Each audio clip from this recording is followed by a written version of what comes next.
of times, I was quite nervous when knowing that you will be co-hosting this tonight's episode. But again, I'm going to admit him. Do you mind if I use the restroom real quick? Oh yeah, sure. Okay, Yeah. And two then we'll minutes. be uh we'll be going live on YouTube and Instagram as well. Just Okay, so you know. Yeah. okay, cool. Hi Thanks. Daniel. You're back. Hi, How good. are you?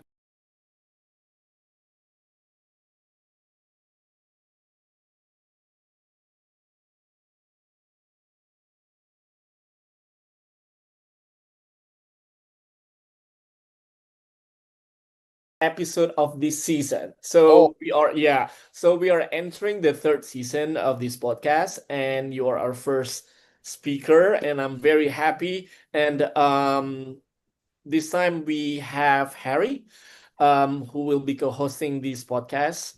And he's with us for the past few weeks and months.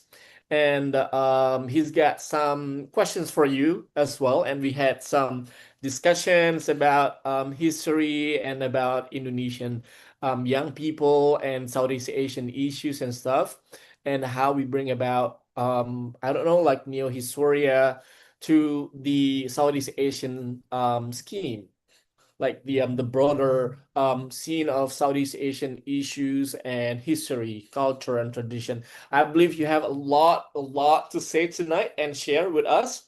So, Daniel, one more time, we'll be having audience all over Southeast Asia. So, we've got people from Indonesia, Singapore, Malaysia. I believe you've got a lot more audience on your platform, but this is quite exciting to have you.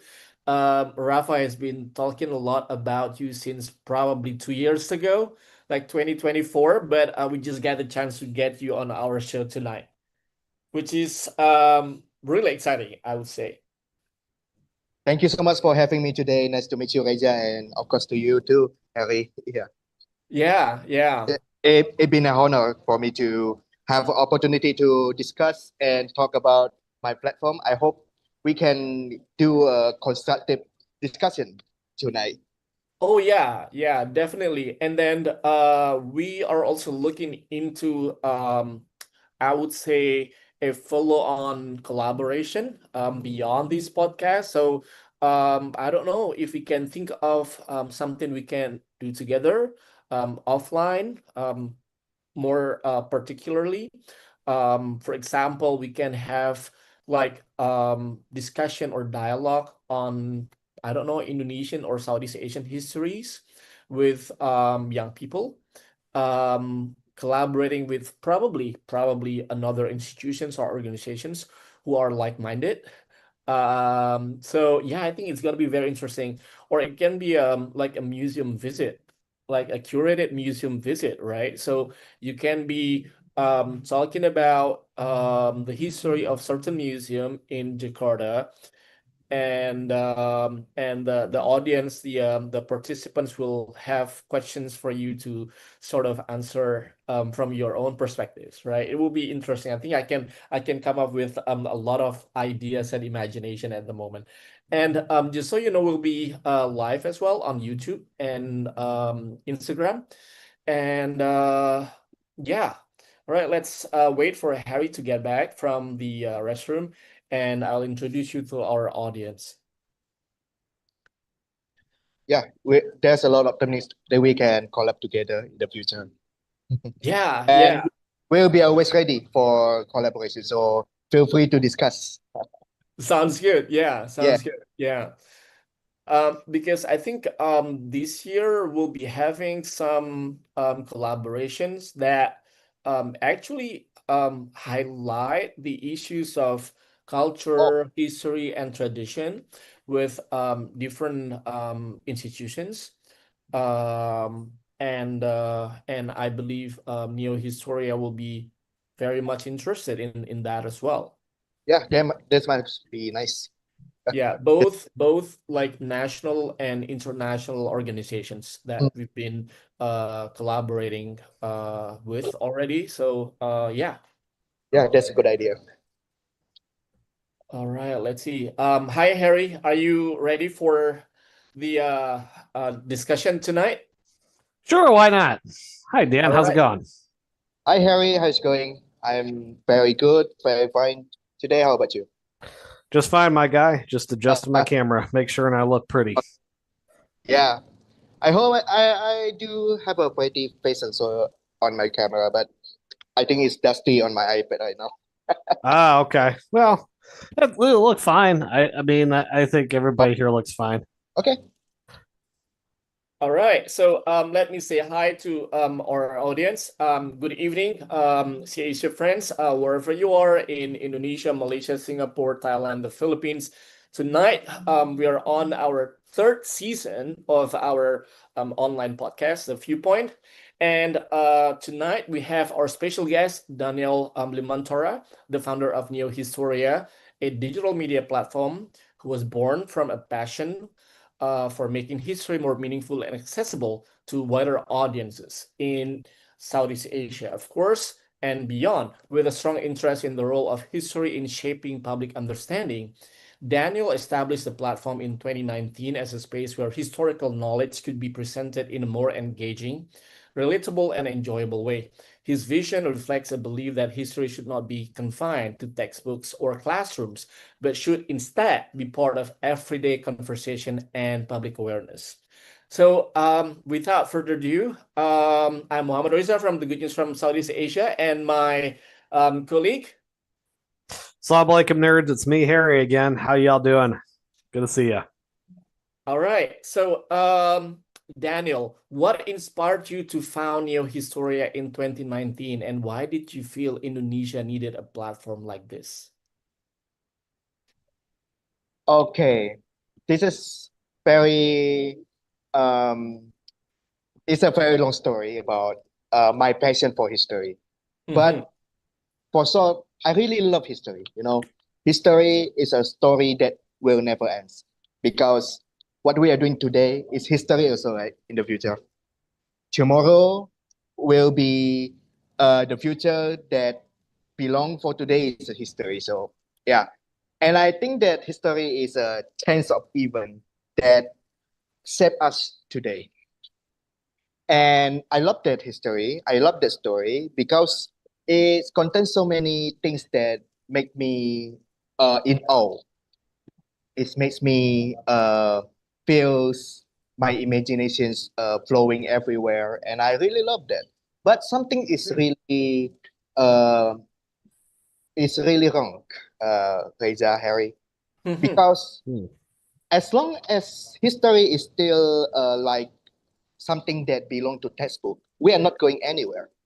Like how can we learn something from the things that so boring and not imaginative at all. Hmm. So many people reduce history into nationalisms, into things that so rigid. So that's why I founded Neohistoria in 2019 to break that stigma, to break that characterizations of history that's so boring, full of rigid things. Yeah. People are not learning history anywhere but only in the textbook. And as you can see in the textbook, there's always a flow that don't really bring you anywhere. This is my criticism toward the Indonesia educations about history. People Mhm. tend to make history like propaganda textbooks.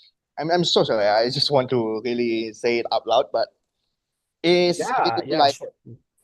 a propaganda everywhere. People are Hmm. not really learning history to make a better future. People learn history because they want to believe what they want to see.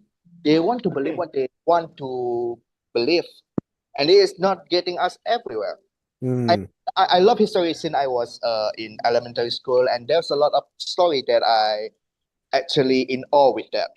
The story Mhm. of let's say Napoleonic War like that. People Interesting. never really learn about Napoleon in textbook. It's just a glimpse. Oh, Napoleon conquer Europe, and then okay, that's okay. There is no moral value that we can pick. There is no the philosophical question that we can could pick, and Yeah. everything is just happen around. Oh, in 17th century, 18th century, or this hero name is like that, and people never really get something from it. It's just about memorizing. It's just about trying to memorize something that so rigid. So in 2019, I want to build this Neohistoria to make something really, really powerful to convey the message that history is important and we can actually learn history in a fun way. We can learn history with various media. We can learn history from game. We can learn history from comics. We can learn history from everywhere. It just happens all around us. It revolves all around us. Because today is actually history for tomorrow, right? Whatever we do today, someday will be history also. And what we done yesterday is already history too. And we can learn from it. We can learn from it. We can take a good decision today and we can create a better future from it. The that's the that's the agagium that I want to build for Neohistoria. And so in 2019, I decided to found Neohistoria. We create history. We try to deconstruct history, so it's more fun to learn, and people can actually learn history without that boring stigma, without that rigid stigma, because history is very awesome.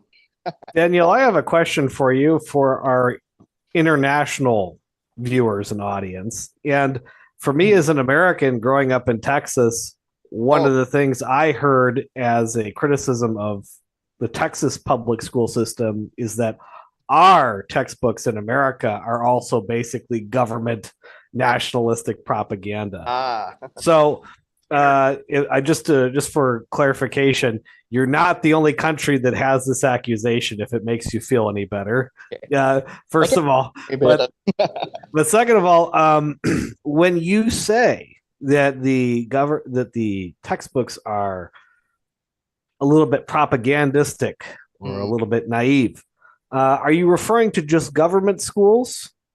Or are you also referring to religious schools here in Indonesia that have cropped up over the last 20, 30 years? And then a follow-up to that would be, are you looking for a cynical version of history, or are you looking for a more balanced and nuanced version of history that still has a good national message and a good, because you don't want to hate your country too much, being too self-critical. So where do you strike a balance in all of that? I see. Thank you for the question, Harry. That's a very good question. I've been to America before, but only for 1 month. And it's for student exchange. And I also learned history there in Connecticut. And when I went to America, I actually in disbelief because we are actually so similar. The differences is the emphasis of history of Indonesia is on Pancasila.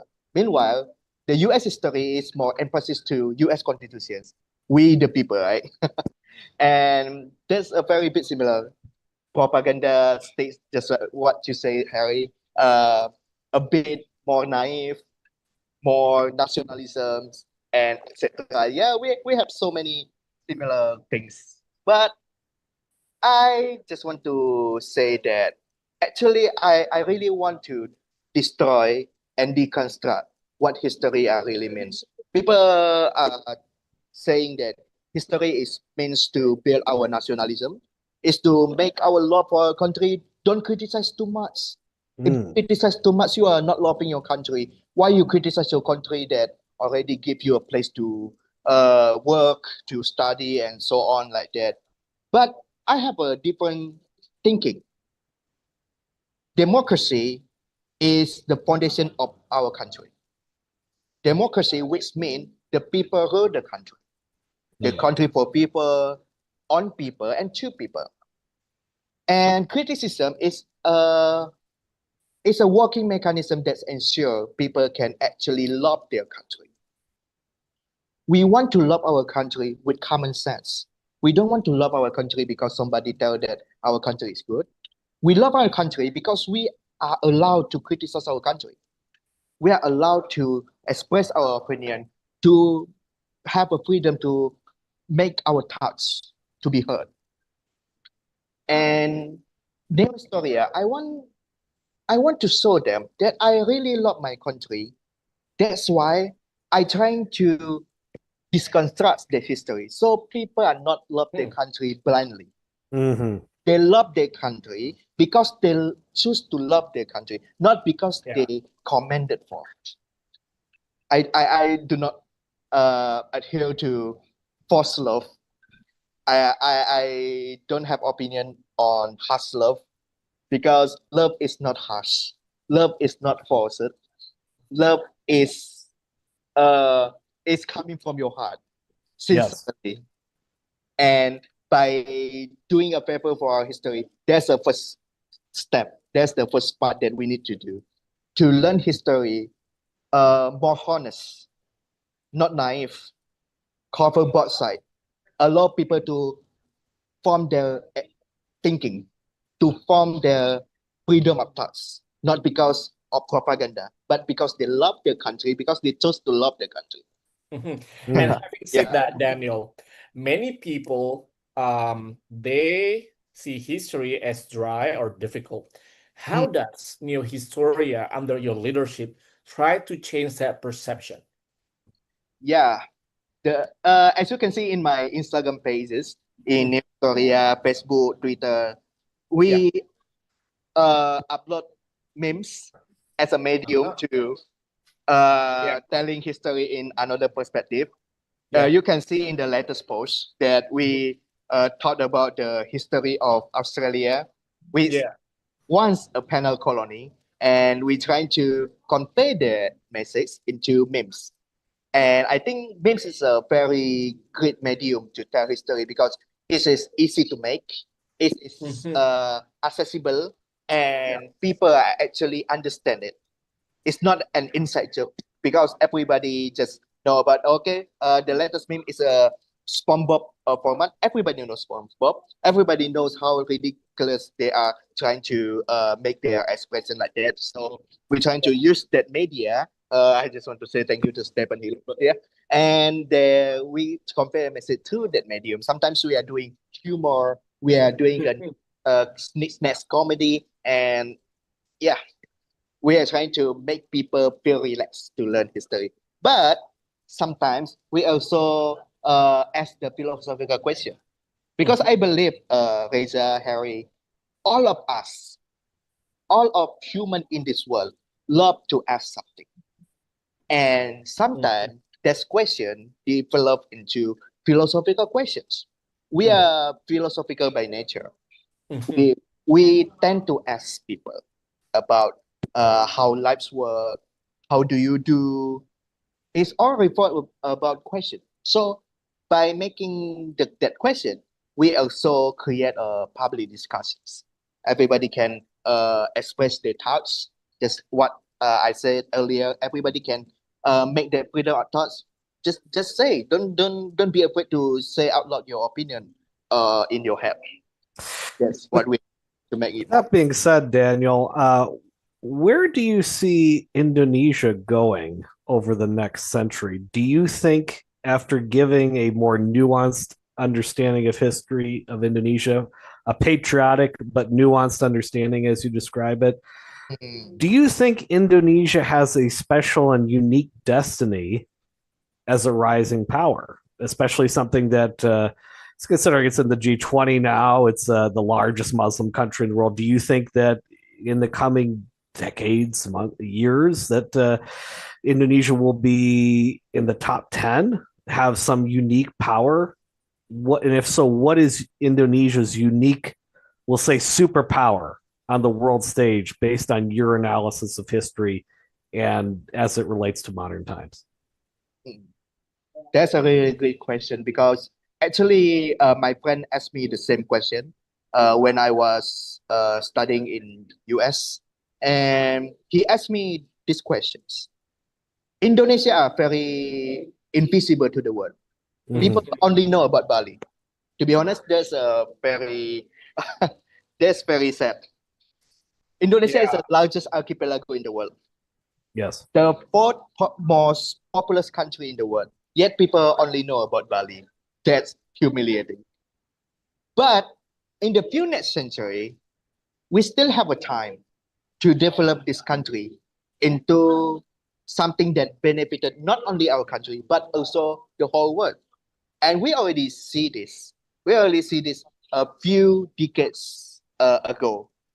People actually get something from Indonesia without knowing that they are getting something from Indonesia. For example, the recent memes, the tung tung tung sahur, is actually a very good showcase of soft power. Like it's just a random things from Indonesia that suddenly become a global memes. Everybody is saying tung tung tung tung sahur, but they mistaken it as Italian because the brain root memes are all Italian like that, Mm. and that's showing that actually Indonesia can be something really really influential. But unfortunately, some people in the government are not really know about this potential. They they are oblivious. They are oblivious to the part Wow. that culture is just about tourism. It's just about batik. It's just about something that you can show to the people like wayang, like that. But culture is more than that. Indonesian Right. people is resilience, is very adaptive. We have so many things that already shown in our history that our country actually very adaptive towards a foreign influence. For example, Bahasa Indonesia, the Indonesian language, is consisted of loanwords of Sanskrit from India. It's consisted of Arabic loanwords. So many loanwords that completed into nowadays Bahasa Indonesia.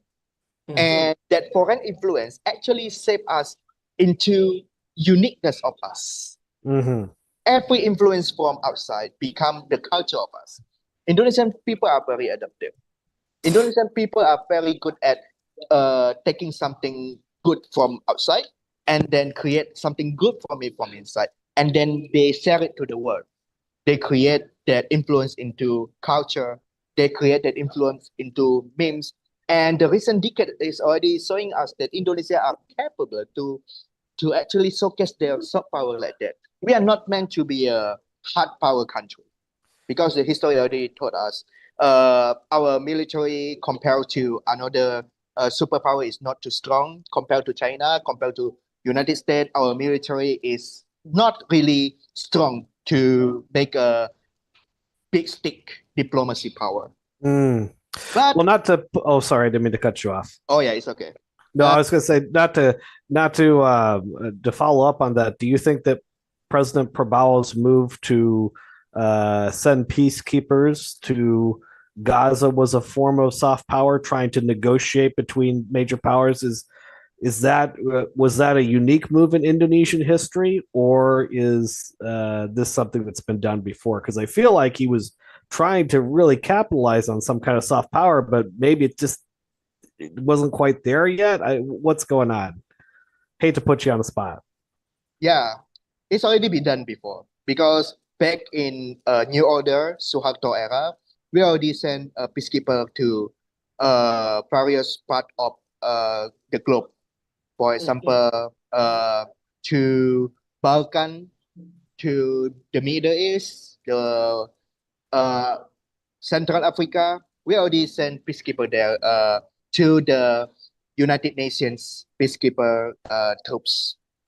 And there's actually a saying in the local in Africa that the Indonesian soldier always bring candy to the village. Mm. And whenever they heard about Indonesia, they always remember that the Indonesian soldier always bring candy to their village.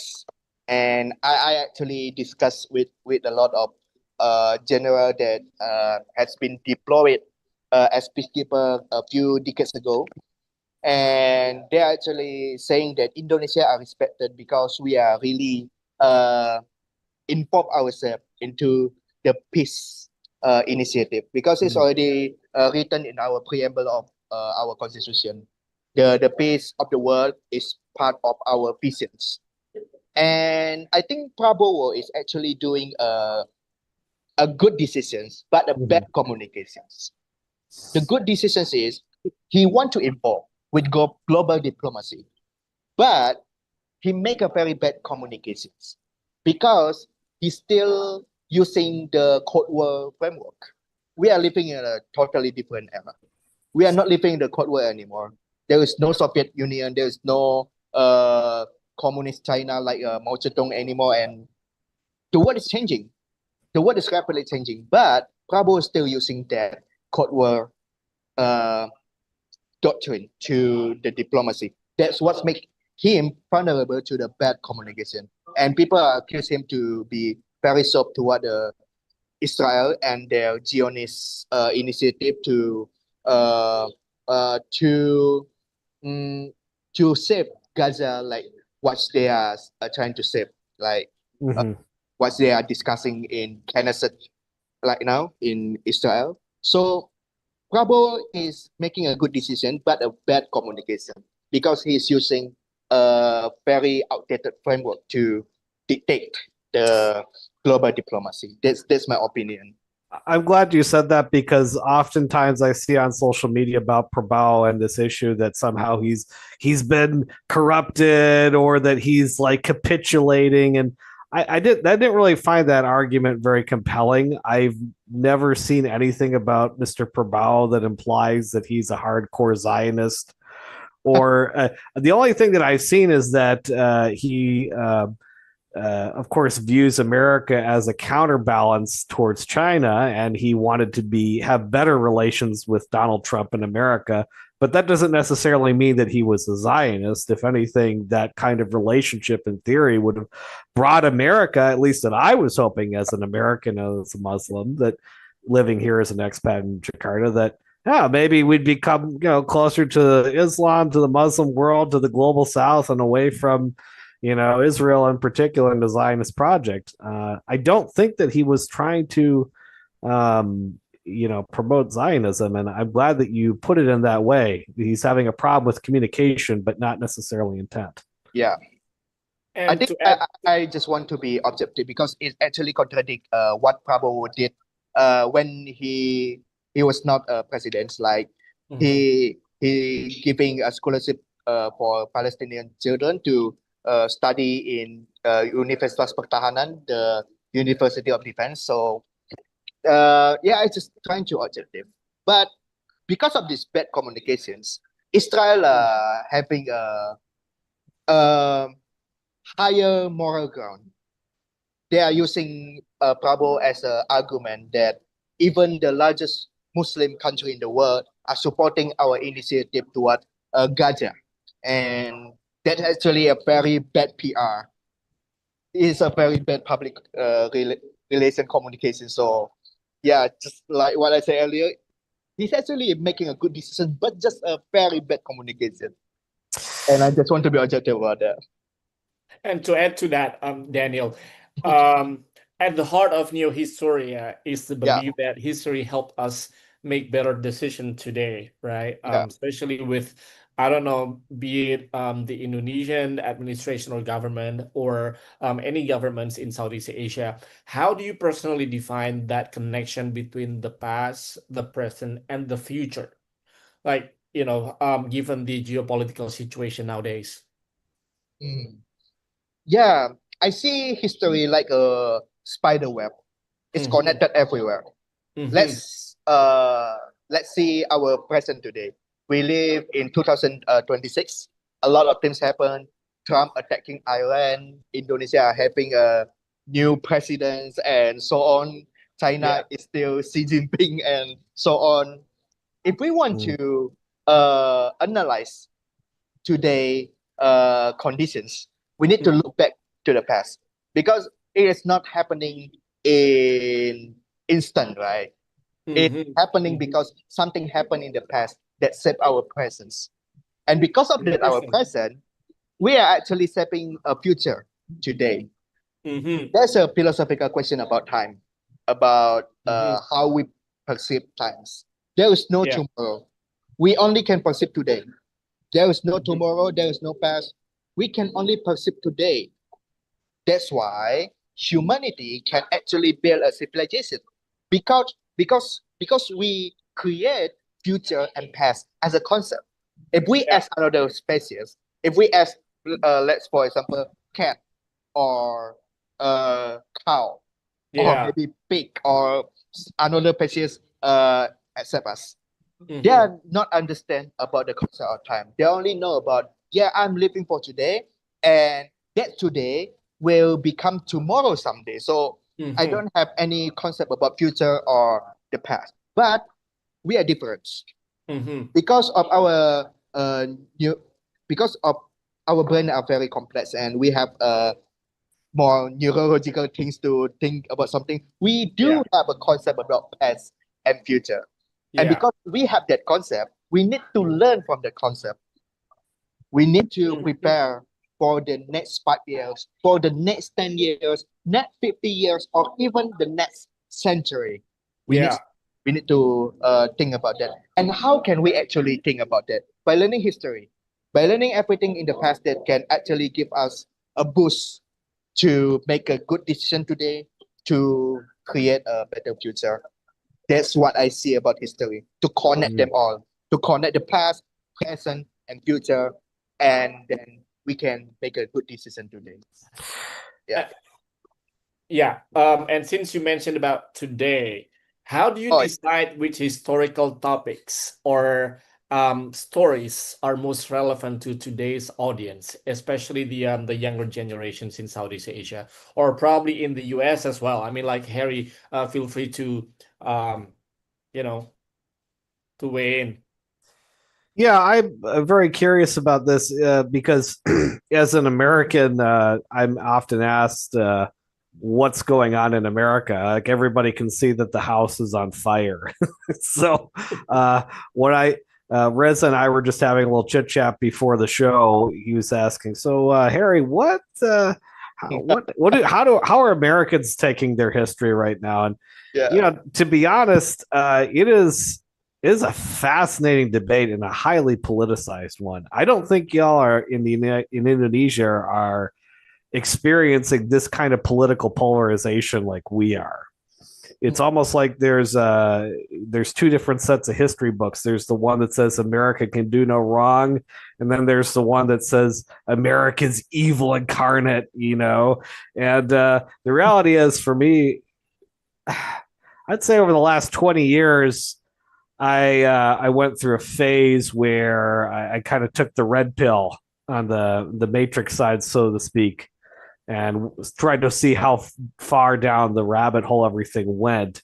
And then in the last decade or so, I've tried to claw back that cynicism. Would you say that Gen Z in Indonesia are particularly cynical? Because I can tell you right now, the Gen Z kids in America are super cynical right now. It's super cynical, particularly about Israeli influence on American politics. Really, starting with World War II. It's not that 1776 is up for debate, but pretty much World War II onwards has just been like, oh, wow, what a mess. Yeah. Where would you say Indonesian youth are that level of cynicism, or are they more curious? Hmm.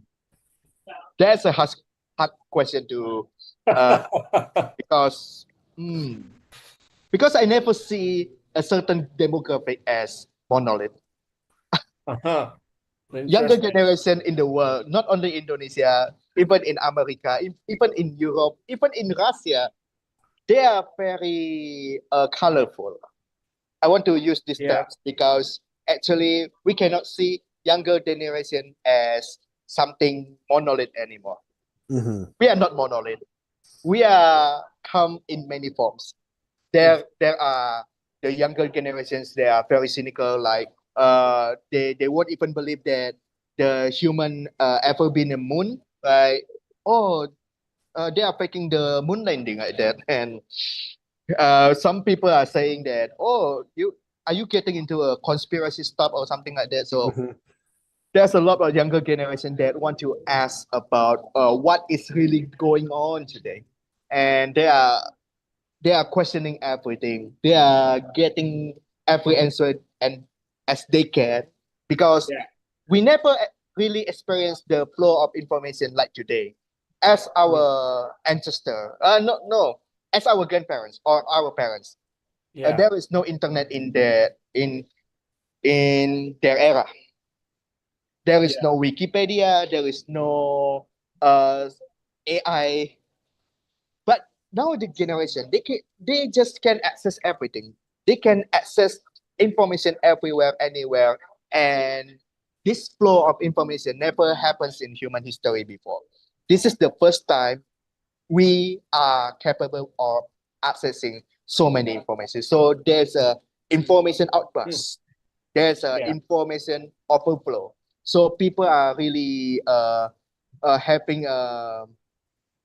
a overcapacity of informations because they are Wow. receiving so many information, and they that's actually a good thing, but there's Yeah. actually a bad thing also, because our mind, our brain are not prepared to receive so many information. So it is what getting us as younger generation today. We just not easy to believe. We just question everything because that overflow of information, and the the older generation doesn't really understand us.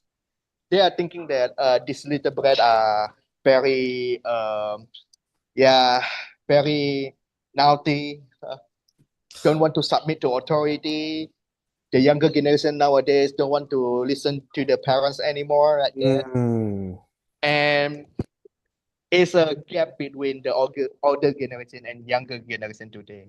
We are used to that overflow of information, and Mm-hmm. we can actually ask everything that we want to ask. Because of Yeah. this, some people are some going to the good way, like they are getting a capable and credible informations, but some are exposed to the extremism ideology. For Mm. example, a few months earlier, there's a bombing in North Jakarta, and perpetrated by the student there. And he claimed about Agartha, the white supremacist stuff like that. And then comment in social media, I just like that. You are brown. Your skin color is brown. Why you adhere to the white supremacist stuff? Like, is very it is how can we actually convey this message to the older generation? They just blame it on everything. They blame it on video games. They blame it on the violence on media and something like that. And because of that, uh I'm also a Gen Z. I was born in 1999, so I'm still Gen Z, but late Gen Z. But I'm feel like, as younger generation, I always feel like I'm being mistaken for uh, not want to cooperate with authority. But I want to say to you, that's that's wrong. We we just want to adhere to something that we can understand. We don't want to follow the authority which telling us to do something, but don't know why we should do this. Mm-hmm. We Mm. ask that question, why you are telling us to do this? We want that answer. You tell us to go to school every day. You tell us to study every day. You tell us to go to the good university, to the good school. For what? And yeah, because of this question is what makes us unique. That actually tracks with a lot of what's going on in the United States right now, Ah, and globally. And I think a lot of it has to come don with technology. I've asked on Twitter or X now several times. I'm on X at Mr. Harry oh, 198. Shameless plug, totally shameless plug for my Facebook page, my Instagram, my Twitter page. But anywho, one of the things that I have said and asked also on threads, I've asked this multiple times of Indonesians is, hey, Indonesians, what are you guys going to do when AI starts coming here and taking y'all's jobs? Because, I'm living here in Jakarta and there's a lot of office buildings filled with a lot of white collar workers who are doing a lot of jobs that are very automatable. And it doesn't really seem like anybody's asking that question. And the answer that I always get is something kind of like you said earlier, which is that Indonesians are resourceful, resilient, and creative, and they'll find a way. Mm-mm. And I go, okay, but I just kind of, it doesn't really seem like the older generation understands that. The younger generation does understand that. And I hate to go off topic here, but this is such a prescient thing with AI and automation coming right around the corner, and it's has massive implications for the future. Very different than other kinds of historical automation and technological trends. So, what do you think that's where do you think that's going, and how do you think Indonesian youth are going to handle it? Also to add Yeah. to that, Harry, I mean, Okay. Daniel, with the use of AI, in your view, what are some of the biggest misconception people in Indonesia have about history? Because nowadays AI can be some of the misleading sources of information or history or story about a country, about a region, right? Oh, so what's your take on that? I see. Okay. I try to answer these both questions.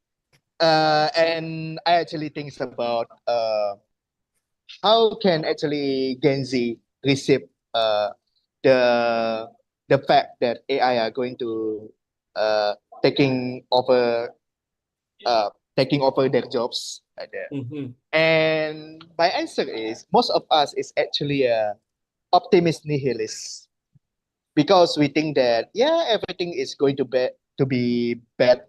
So moreover, so why don't I just spend my time more optimist and just be happy? You know what I mean? Like become an Mhm. optimist nihilist. Like yes, the future will be bad. The environment are getting foobar. The environment are getting bad. The climate change like that. So why don't I just enjoy today and I be happy? So we most of us actually optimist nihilist, but some of us actually are very optimist also. Like, yeah, AI will be something that actually empower us to become better and resourceful human because we Mm-hmm. need AI to reduce our workload. Yeah, I think we cannot see younger generation as a monolith because there is so many opinion of younger generation. But I think one thing about generation is it is hard to deceive. It is hard to be lied upon of because we already overflow with information. Yeah, maybe some of us is gullible, but actually we are we are learning from something that happened to us. So, for example, like what you said, as Reza about how people can find credible information in the age of AI. AI can lie Yeah, also. Like yeah. if we ask about the question that really vague and the AI is just answering based on our opinion, but not really a fact. But um, Gen Z is famous at cross-checking something. They Yeah. are not getting from one source of information because Mm. there's a lot of river of information that they can get. For example, if Neohistoria are making a misconcept about history, the comment section is just like, oh, sorry, you are wrong because my source saying that, sorry, where's your source? People are asking about source. Where you got that from? The source. I want to read about the source. Mm. And they're just asking like that. You cannot deceive younger generation. You cannot lie to them because as long as the comment section is still open, people people can actually ask and deny everything. So this is how we tackle past informations. You are playing Twitter, right? You are playing ads. The ads now has a feature called community notes, and if some information are not credible and fake and not right upward, and they just can submit the community notes trying to make it right. So I think this is the challenge that we need to navigate together, to navigate which is right and which is not. And by delivering uh, the um, the skepticisms of receiving informations, like we cannot trust 100% about information that flow into our mind. We need to ask, is this information correct? People can make up anything right now. People can make a AI video like that. People can deceive me anytime. So why don't I just develop this critical thinking and skepticism to tackle these false informations? And just like I say, Indonesia are very adaptive and resilient, right? So you would say that technology is actually good for helping people become critical thinkers. Like this is the kind of revolution and change in the way you view things. Would this may not have been possible 100 years ago? Yeah, I believe that today is very different from what our ancestor experienced back a few decades ago, or maybe even our grandparents and our parents are never experienced this. And this is a whole brave new world. This is a brave new era. This is a new frontier that we step upon. It's just like stepping for the first time in Americas, like Christopher Columbus um navigate the voyage through the Atlantic Sea. And this is the frontier that we need to conquer, that we need to learn from. That's why critical thinking is our tools to conquer this terra incognita, this new whole frontier in front of us. So yeah, there's a need, there's a lot of challenge. There's a lot of setback also, but I think we will find a way. We will find a way to navigate this harsh ocean. Daniel, it's been a very mind-boggling discussion, and let's take a question from the audience. Oh, Um, do you think that historical awareness must be separated or maybe not separated from the ideological or political movement? What's your say on this? we are all human, Yeah. and human are having a bias. Uh-huh. Every human in this world have their own thoughts and opinion, and ideology is only a comprised part of human thoughts. Mm-hmm. When thoughts become ideology, when they make it more structure, right? Mm-hmm. And that actually drive us forward to do something, to have thoughts on something like that. We cannot see we cannot see ideologically like, oh, this is Marxist, this is communist, this is capitalist, this is liberal. We cannot see like that because it's not really that simple. Mm-hmm. Ideology is actually happens everywhere around us, about what we do, about what we're thinking of, about what we are doing to act. And I think every media in this world, however they try to net neutral as they can be, they cannot really be neutral. You know what I mean? Like there is no 100% neutral media. Yeah. So why don't Yes.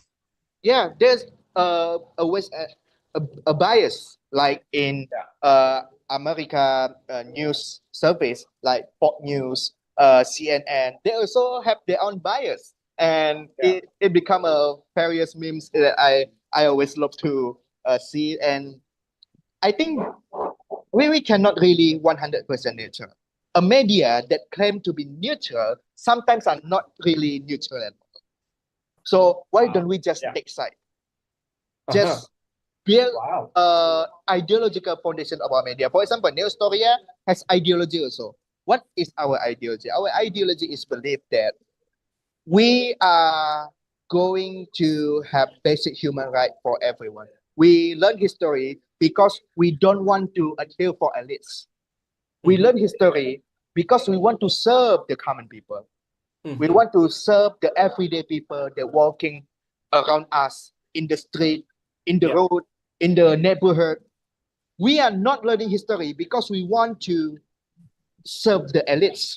We want to make elite happy. No, we are learning history because we want to create a better future for common people around us, for the marginalized community around us.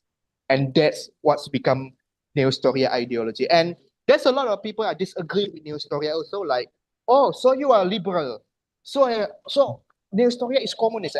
Just say what you say. Just give us whatever you want to say. But this is our ideology.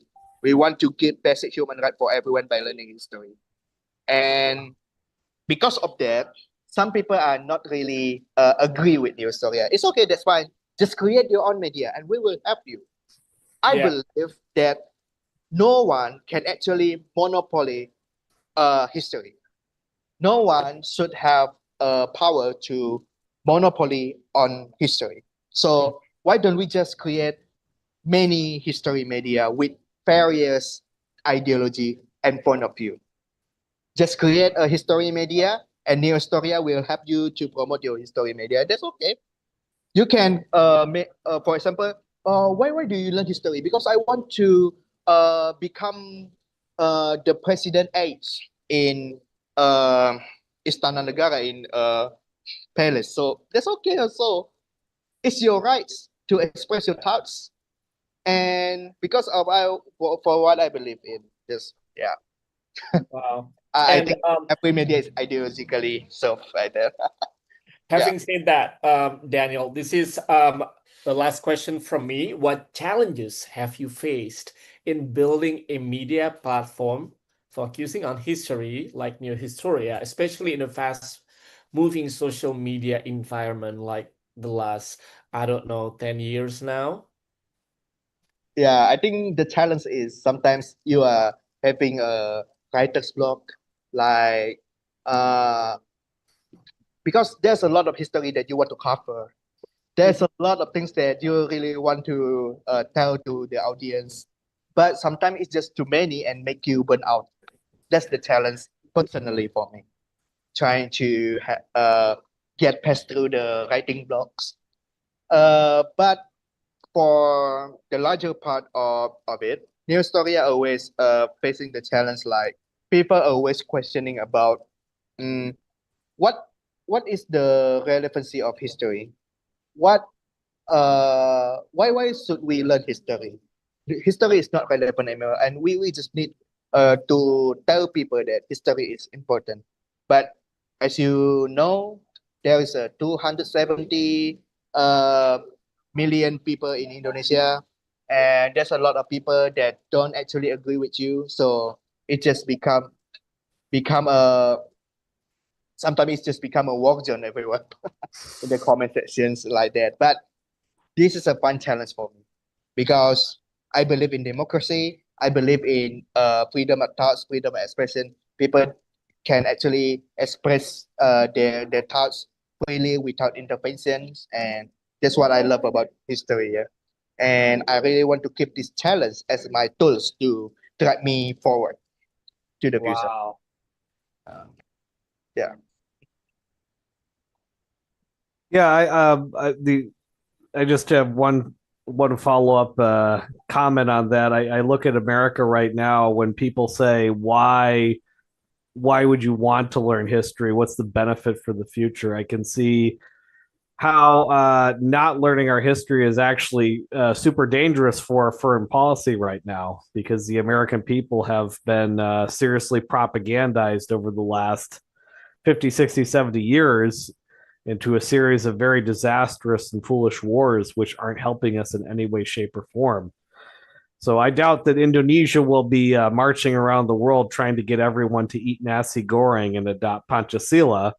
But I do. There's always the possibility that Indonesians could be taken advantage of by politicians who give them a false sense of history in a way that is not to their benefit. Would you agree with that sentiment, or is there something else that I'm missing? Uh, I think that I can agree for most part, but I actually see history as merely a concept that actually unite us in this presence. People are that people are looking at history like history is a tangible object, like something that can, oh, I don't like history, so I can throw you away like that. But no, even if you don't like history, you're still part of the history consequences. You are here in this world because of history. For example, I'm a Chinese Indonesian. My ancestors were Chinese. Why do I born here? Because my ancestor decided to come here and settle here. So I become Indonesian because my ancestor decide that they are coming to Indonesia to settle down. Mm. So I'm a part of history consequences. Even if I don't like history, I'm still part of history process. So even if you don't like history, even if you asking that history is not important like that, you still part of history. And that's is what we are doing in Neohistoria, to tell people that history is important like that. You cannot escape from history. Everything that happens today is because some people in the past are decided this way. And this has become our burden today to create a better future for our children because we owe them a better future.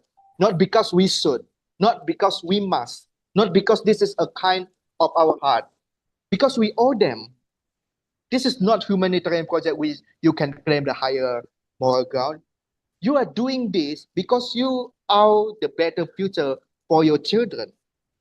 So that is why we need to decide a good decisions today because we owe them something in the future for our children, for the people that come after us.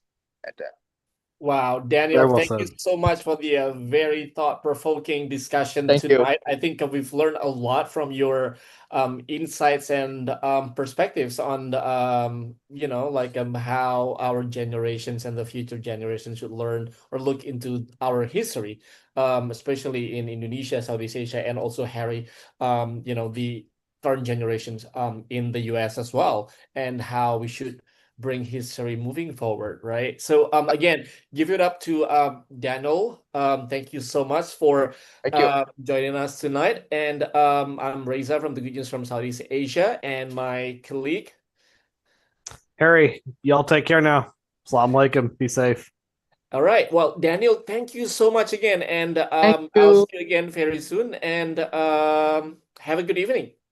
Have a good evening. Thank you so much for having me today. Thank you. Yeah. Thank Bye, you, Daniel. Dan. Bye-bye. Thanks for coming. Bye. Wow, Harry, thank you so much. I think yeah, that was quite thought-provoking. I mean, he's very sharp. Yes, he is. Very smart guy. Yeah, yeah.